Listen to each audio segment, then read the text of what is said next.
तर बातमी आहे पवार आणि मोदींमधल्या वार पलटवारांची। मोदींनी कोणतं कुटुंब सांभाळलं, त्यांची कौटुंबिक पार्श्वभूमी ही चिंताजनक आहे। TV9 ला दिलेल्या मुलाखतीमधील वक्तव्यावरून शरद पवारांनी मोदींवर हा पलटवार केलाय। वारसा कुणाला हे शरद पवारांच्या कुटुंबातलं भांडण आहे अशी टीका मोदींनी केली होती। जो कुटुंब सांभाळू शकला नाही तो महाराष्ट्र काय सांभाळणार असं वक्तव्यही मोदींनी TV9 च्या महामुलाखतीत केलं होतं। यावर शरद पवारांनी हा पलटवार केलाय। शरदराव का मामला है, ये पॉलिटिकल प्रॉब्लम ही नहीं है जी।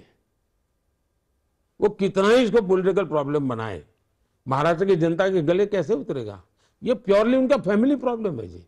घर का झगड़ा है कि विरासत काम करने वाले भतीजे को है कि विरासत बेटी है तो बेटी को दे, झगड़ा उसका है जी। तो सिंपैथी के बजाय नफरत का वातावरण है कि भाई इस उम्र में परिवार को संभाल नहीं सकते हैं, वो महाराष्ट्र को क्या संभालेंगे। तो सारा इमोशंस हमारे पक्ष में है। मला म्हणता येईल त्यांच्याबद्दल की त्यांनी कुठं कुटुंब सांभाळलं, पण त्या लेवलला मी जाऊ इच्छित नाही। त्यांची जर कौटुंबिक पार्श्वभूमी बघितली तर ती अतिशय चिंताजनक आहे।